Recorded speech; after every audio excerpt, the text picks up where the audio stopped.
I was watching Detachment. There's a professor in there, students doesn't see him, his angry bluffs doesn't work on them, and the life he built with and for his wife is unimportant and uncared on his wife's side. One day he's just faking the ascending of his, thinking to himself that no one sees him, and he's just simply dead inside and outside. There's nothing else to left than to accept his detachment. Then at this very moment, our main character Henry sees him, recognizes him as a living creature, and that shocks him. But even then, Henry is there to replace him. Apparently his ideas weren't valid enough to keep him alive in the eyes of others, and in the mouth of others. To be fair, Henry's role isn't much different from Grim Reaper for his life from now on. And maybe this Grim Reaper will take only the life of the persona he shows to us in this limited screen time he has. Maybe after that he'll be an adventurer, and this time his ideas will be enough to keep him alive after his body sleeps. But the question is, how one authenticate oneself, and why? What made this professor seem lifeless in the eyes of others was that his character was placed in the wrong place at the wrong time. Henry's character was built for his condition just perfectly. His self-awareness led him to this position, and he didn't even care about the bad things he might have to deal with. We see this even in his attitude toward the hooker when she appears before him.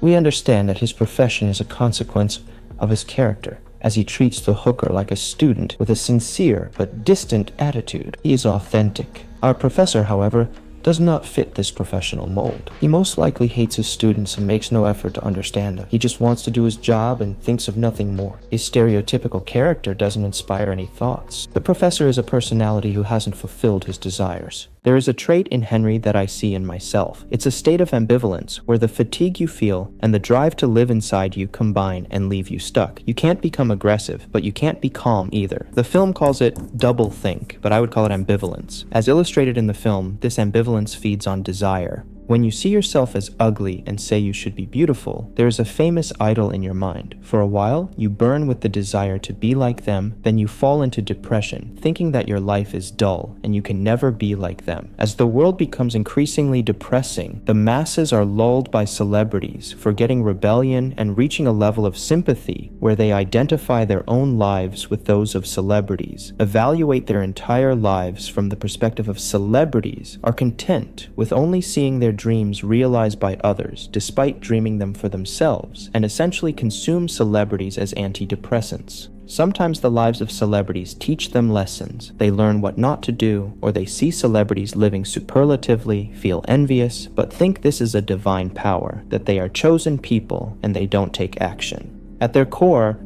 celebrities are antidepressant-filled people. While they are enslaved by the system, unconscious minds are enslaved by them. And these unconscious minds find a purpose in life through them. Fans follow celebrities and idolize one of them. The celebrity does something anyone can do, and fans simply watch, observing their lives and admiring their lifestyle. If someone else is living, why should I live? They lose their happiness by living, but I have nothing to lose by watching. On the contrary, I only gain by watching from afar and feeling the same joy fearlessly. It may seem reasonable to many people now, but thinking and doing, hearing and experiencing are not the same. If an unconscious mind goes to an entertainment event, what it feels is the same as what an unconscious spectator feels. The reason they feel the same is that they think the same.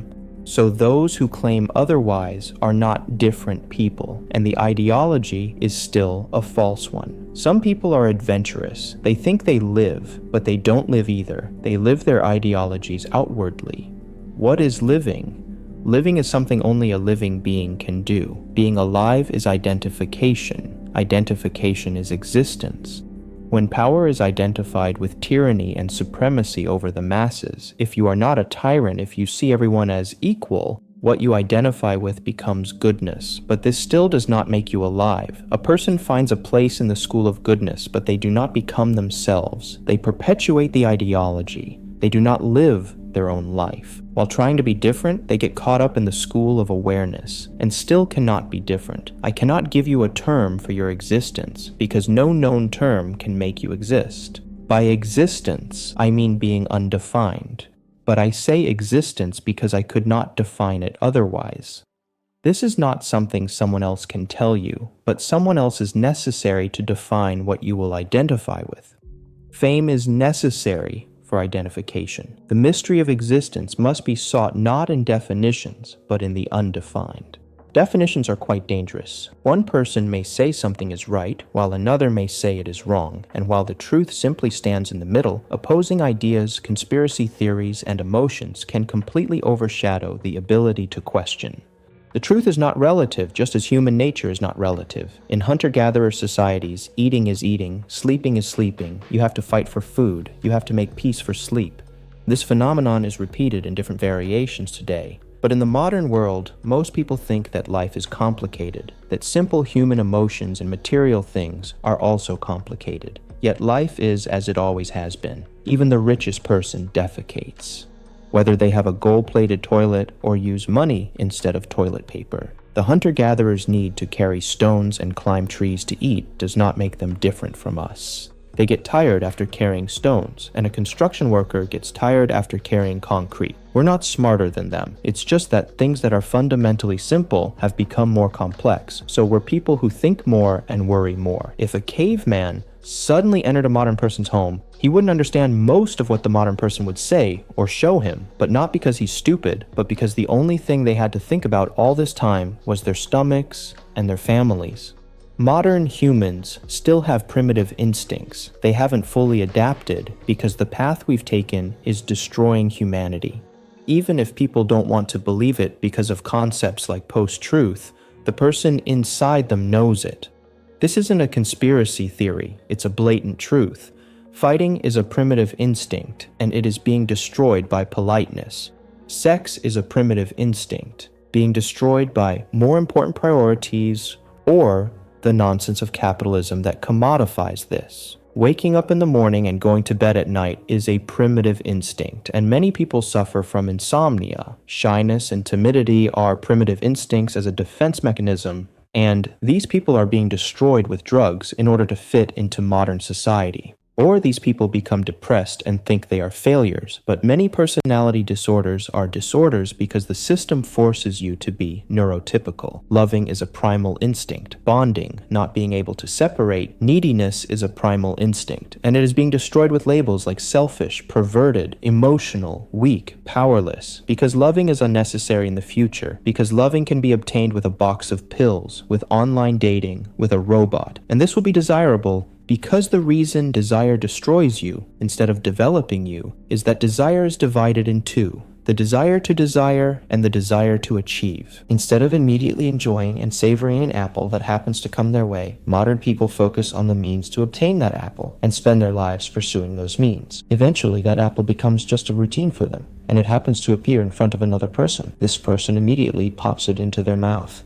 They finish it in one bite without thinking. They think, I'm so lucky today, but they don't think about what they will do to be lucky tomorrow. He lives in the moment. He doesn't worry about tomorrow, because he only desires to desire.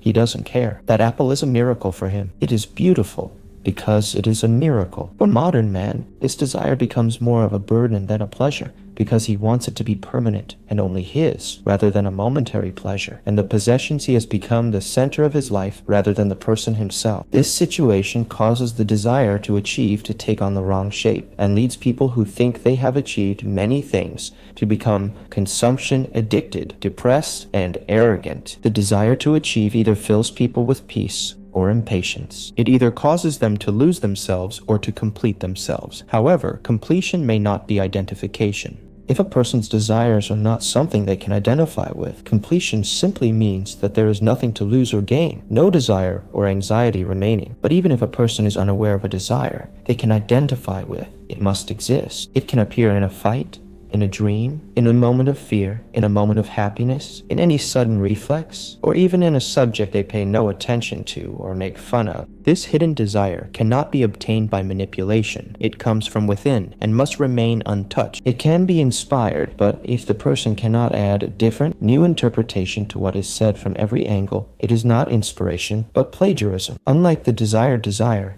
the individual desires that do not belong to the person, even though they are based on personal goals, are dependent on the limited options of manipulative systems and are intended to prevent the person's existential crisis. What the person who achieves desires that do not belong to them does to complete themselves or who they are is not important. They can complete themselves either selfishly, selflessly, or by doing something different but defined, and perhaps by giving a new meaning to a definition, or causing a new definition to be created and identifying with it. They can become alive.